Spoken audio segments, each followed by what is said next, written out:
Hello नमस्कार good morning.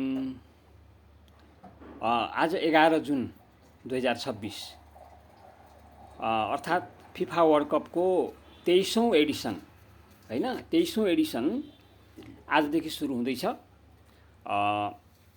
Football प्रेमी सबै साथीहरूलाई यो एडिसनमा म स्वागत गर्न चाहन्छु।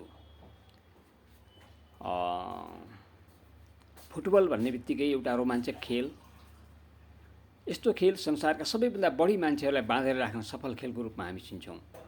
अनि वर्ल्ड कप भनेपछि त झन् फुटबलको महाउत्सव नै भइहाल्यो। म सम्झन्छु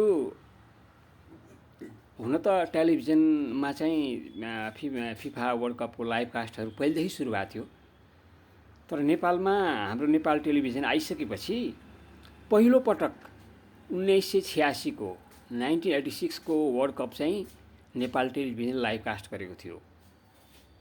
हामी अलिक केटाकेटी नै थियौँ, 13-14 वर्षका थियौँ होला। मलाई स्टिल सम्झना छ, ब्ल्याक एन्ड व्हाइट। त्यति बेला 1986 तिर सबै घरमा टेलिभिजन पनि हुँदैन थियो, अहिलेको जस्तो डिजिटल युग थिएन। अनि बल्ल बल्ल बल्ल बल्ल त्यो एन्टिना कोण मिलायो है, कुनै बेला झ्यार गर्ने, अब ब्ल्याक एन्ड व्हाइटमा। अनि हामीलाई भन्नुको मतलब धेरै नेपालीहरू, अधिकांश नेपालीहरूलाई त्यो याद छ 1986को वर्ल्ड कप, जसलाई चाहिँ अर्जेन्टिनाले जितेको थियो 5 फिट 5 इन्चका डिएगो म्याराडोना। आहा, बुन्चुङ बुन्चुङ गुन्चुङ गुन्चुङ गर्दै कुदेर 10औं जनाले घेरिएको अवस्थामा पनि बललाई फुत्त फुत्त निकालेर ड्याङ कि ड्याङ गोलको वर्षा। साँच्चै म्याराडोनाको जादु चलेको थियो, साँच्चै अर्जेन्टिनाको जादु चलेको थियो। अहिले त्यो पहिलो इम्प्रेसन, यो प्रेम भन्ने कुरो पनि कस्तो हुन्छ भने त्यो फर्स्ट इम्प्रेसनले यसरी गाँच्छ नि मान्छेहरूलाई। आज नेपालीहरू, अधिकांश नेपालीहरू अर्जेन्टिना समर्थकहरूको पछाडि मेरो चाहिँ मनोविज्ञान के देखाएको छु भने, पहिलोपल्ट नेपालीहरूले टेलिभिजनमा वर्ल्ड कप हेरेको साल 1986, त्यो वर्ल्ड कप जित्ने अर्जेन्टिना, 1986 वर्ल्ड कप जित्ने अर्जेन्टिना। त्यति बेलाको स्टार खेलाडी डिएगो म्याराडोना। ओहो हो, यस्तो जादु चलेको थियो। आज पनि यहाँहरूले देख्नुहुन्छ नेपालमा र इभेन साउथ एसियामा नै अर्जेन्टिनाका फ्यानहरूको ठुलो सङ्ख्या छ। Among them I am to here. त्यही बेलादेखि हामीले भामोस अर्जेन्टिना, अगाडि बढ अर्जेन्टिना भन्न सिकेको। साँच्चै भन्यो भने खेलकै कुरा गर्ने हो भने अब अहिले क्रिकेटको क्रेज पनि बढ्दो छ। म थोरै कुराहरू यहाँ जोड्न चाहन्छु, एड गर्न चाहन्छु। प्रसिद्ध बेलायती साहित्यकार जर्ज बर्नार्ड सले के भन्नुभएको छ भन्दाखेरि, क्रिकेट चाहिँ मूर्खहरूले खेल्ने र महामूर्खहरूले हेर्ने खेल हो रे। त्यो किन भने होला जस्तो लाग्छ भने, यसो पर्ख्यो, एउटाले बलिङ गर्छ, ब्याटिङ गरेर ठ्याक्क हान्छ, छक्का भन्यो, 1 मिनटको लागि एक्साइटमेन्ट हुन्छ, अनि फेरि एक्साइटमेन्ट सकियो क्या। अन्यथा नमान्नु होला, त्यो चाहिँ शीघ्र स्खलन जस्तो त्यो। तर फुटबल त्यस्तो हुँदैन। फुटबल एउटा कम्प्लिट आर्ट होइन। फुटबलमा चाहिँ के हुन्छ भन्दाखेरि त्यो एक्साइटमेन्ट, त्यो आनन्द, चरमसम्मको आनन्द लामो समयसम्म टिकाइरहन्छ। मानौँ न कुनै एउटा खेलाडीले, कुनै स्ट्राइकरले गोल पोस्टमा गोल गर्यो, हान्यो, गोल भयो भने एउटा ठुलो मजा भइहाल्यो। गोल भएन, किपरले समात्यो भने पनि त्यसले फर्काउने बित्तिकै फेरि एक्साइटमेन्ट सुरु भइहाल्छ।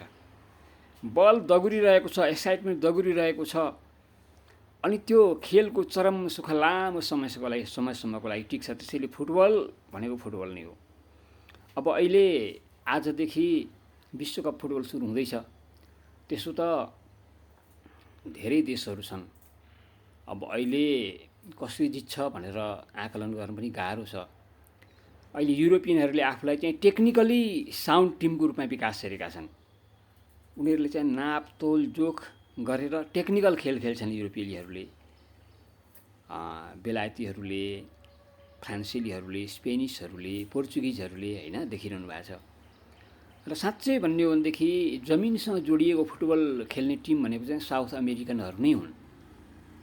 साउथ अमेरिकी महादेशका ब्राजिल, अर्जेन्टिना होइन, अनि अफ्रिकाका नाइजेरिया जस्ता देशहरू होइन, तिनीहरूले नै खेल्छन्।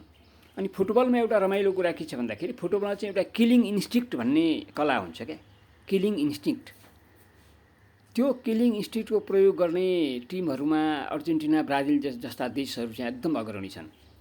त्यो चाहिँ कस्तो भन्दाखेरि खेल्यो अन्तिम क्षणमा छ, जित्नुपर्ने छ, ठ्याक्क एउटा यस्तो स्टार खेलाडी निस्किन्छ, ड्याङ्गै लिएर चितुवासरी बाघसरी 10औँजना खेलाडीहरूलाई पन्छाउँदै लिएर अपत्यारिलो रूपमा, आकस्मिक रूपमा गोल गरिदिन्छ र अर्को पक्षमा जान खोजेको खेललाई तुरुन्तै विदिन मिनेट्स आफ्नो पक्षमा ल्याउँछ। त्यस्तो कला चाहिँ या त अर्जेन्टिनासँग छ या त ब्राजिलसँग छ।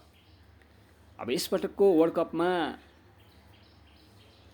म त भन्दिनँ ब्राजिल नै मुख्य दावेदार हो, अर्जेन्टिना नै मुख्य दावेदार हो। मेरो फेभरेट कन्ट्रीको रूपमा अर्जेन्टिना नै म चाहन्छु जितोस् भन्ने।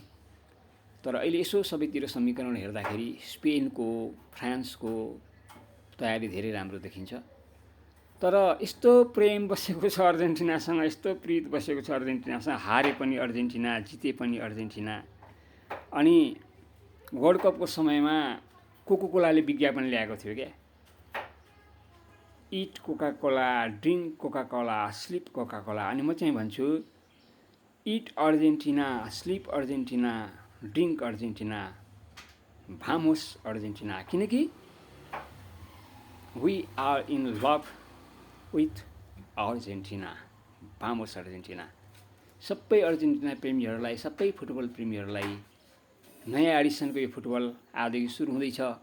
रातभरि जाग्ने, चिच्याउने, हार हुहु गर्ने र एक्साइटमेन्टलाई चरममा पुर्याउने अवसरलाई सबैले प्रयोग गर्नुहोला भन्दै यो 23औँ एडिसनको फिफा वर्ल्ड कपको हार्दिक शुभकामना प्रकट गर्न चाहन्छु। भामोस अर्जेन्टिना।